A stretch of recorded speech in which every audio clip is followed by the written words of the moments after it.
Mesdames et messieurs, bonsoir. Ce soir, dans le cadre de la Focale, nous vous proposons de prendre connaissance des rapports sur le commerce illicite en Afrique de l'Ouest. Selon ce rapport de l'OCDE, Organisation de coopération et de développement économique, les économies africaines subissent de lourdes pertes dues à des trafics de toutes sortes.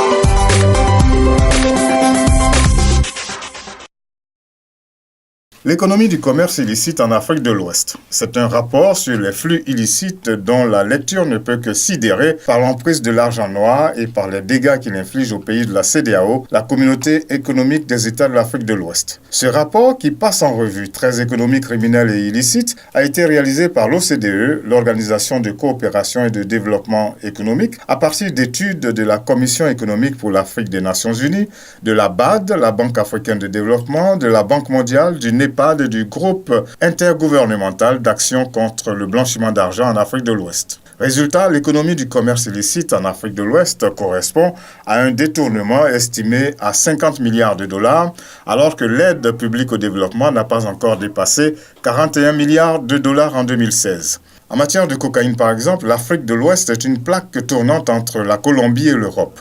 Ce trafic vers l'Europe représentait en 2009 27,5 milliards de dollars, mais il n'en restait que 40 millions sur place. Les États côtiers servent de porte d'entrée, souvent avec la complicité des autorités. Il faut le relever, l'existence et la prospérité d'un trafic de drogue dans un pays peut exacerber la corruption existante et engendrer une instabilité politique. Les enlèvements contre rançon sont une autre plaie. 3 millions de dollars ont été versés à Boko Haram pour la libération d'une famille française enlevée au Cameroun. Le détournement du pétrole par des bandes organisées fait perdre au Nigeria entre 3 et 8 milliards de dollars par an.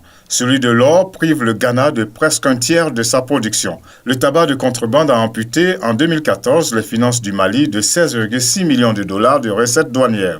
La pêche illicite, pratiquée notamment par la Chine et la Corée du Sud, prélevait en 2012 dans la région entre 11 et 26 millions de tonnes de poissons, d'une valeur comprise entre 10 et 23 milliards de dollars. Le passage illégal des migrants est de plus en plus structuré avec la fabrication de faux documents, le transport, le logement et la nourriture, au point qu'il implique les populations des zones traversées. La participation d'une tribu du nord du Niger à ce trafic lui rapportait en 2015 un revenu de 60 000 dollars par semaine.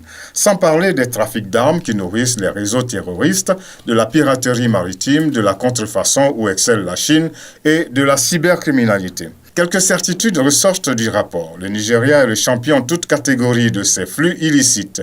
Les élites de tous les pays sont souvent complices de ces flux illicites et la pauvreté est le terreau sur lequel prospère cet argent noir. Les recommandations de cette étude sont plurielles et correspondent au caractère illicite et multifactoriel des activités. Les pays africains et ceux de l'OCDE, qui sont pour la plupart des pays développés, sont appelés à travailler ensemble puisque la criminalité transcende les frontières. Les institutions et les lois doivent être améliorées pour lutter contre une criminalité protéiforme. La fixation de cibles prioritaires permettra de ne pas gaspiller des moyens déjà limités et d'éviter de frapper inconsidérément